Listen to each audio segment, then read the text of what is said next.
So JoJo this week was definitely an interesting episode. We start out with having this cat scaring Kira's new wife there, and the cat is just insane, has a hole in its neck. It's some sort of stand user that was just pierced by the arrow, and she's having a heyday trying to get this cat. She's rolling around trying to make it, understand that she's not a threat. He's climbing on the wall, but she ends up killing the cat by smacking a vase into the glass, shatters it, and Kira buries it. But it seems that when he died, that's when the stand actually activated, and it became a plant zombie cat. Why not? Because it was such an interesting stand, because it has the quirks of a cat, but it's limited to a plant. It needs sunlight to live, but it has such an interesting stand ability where it can control air, shoot it, and just completely protect itself from anything coming in harm's way. It was a really interesting stand, and watching Kira kind of think of, okay, do I need to kill this? It seems friendly to me. Oh shit, it wants to kill the wife because the wife killed it. Well, I gotta protect the wife because otherwise, Josuke and them are gonna figure out about the house, and then I'm gonna be kind of utterly screwed like last time. It was just interesting seeing him try to fight off,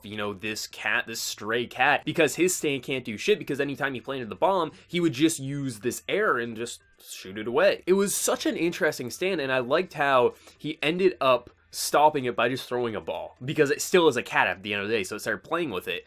The only thing I question is he does unbury the cat and then put it in the attic because it needs sun to be able to move around. So he puts it in the attic, gives it cat food kind of thing so it can't move around and use its powers. I'm not sure what he's going to use the thing for, because if it's up in the attic and it can't move, he could have killed it because the cat can't use its powers there, or at least it seems like, or at least not to its full advantage. So question why he didn't kill it, unless he's going to try to train it as his own kind of like, stand protection, program. I don't know what he's going to do with it. But I question how he was able to undig it, because after he was protecting his new wife, that, of the man he kind of took over, I would assume the cat wouldn't trust him, because the cat did trust him before he started protecting her. So unless maybe the cat just said, okay, the bitch is gone, I'm going to trust him, that's how he's unable to unbury him. But it just seems a little weird that he was able to do that, because I would assume the cat wouldn't forget and say, no, you tried to protect the bitch who killed me, I'm not going to let you get near me, but you never know with it. But another thing that kind of bothered me was when the son, Hayato, was able to hear Kira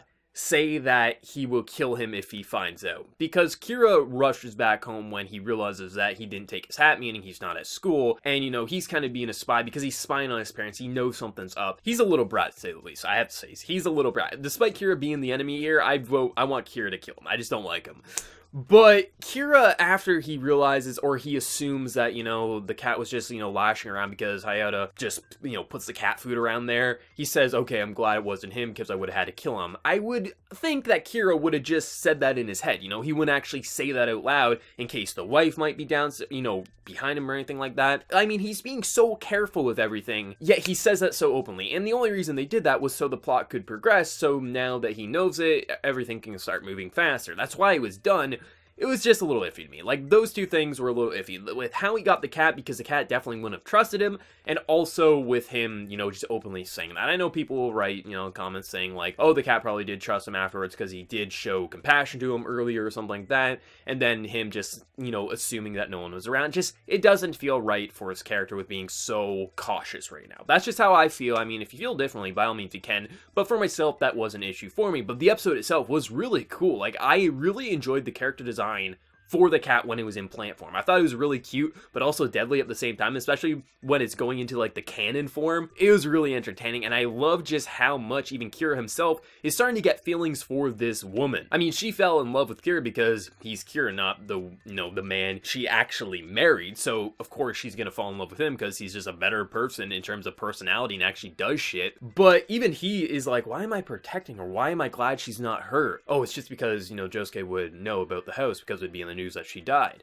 But no, it's like definitely getting some feelings for her, and I'm really hoping she gets a stand. I mean, she probably won't, but I mean, it'd just be so interesting having both of them have a stand at, like, by the end. I thought it'd just be such a weird romance twist to it. I think it would be really fun. But overall, the episode of JoJo was good. I really liked the art direction of it, especially with the cat design, the stray cat. I really enjoyed everything about that. I love Kira actually being a little scared, like he was shooting air bubbles into his veins, and he was ready to kill him with that. It was a really entertaining fight, but I do question why he's keeping it. The only thing that comes to mind is that the cat must trust him in some way, even with him protecting this woman. More than likely, he probably wants to train it to work for him. So if he does have to go up against Josuke, he can use it against him. But I feel like Hayata probably is going to steal the stand and use it for himself, and who knows what's going to happen. You know, I just don't trust this kid. You know, despite me wanting Kira to lose ultimately, I don't trust this kid. But let me know your thoughts in the comment section below, and as always, hit that like button if you did enjoy the video, and if you're new to the channel, subscribe for more content like this and so much more. So until next time, everyone, please take care and have a good one.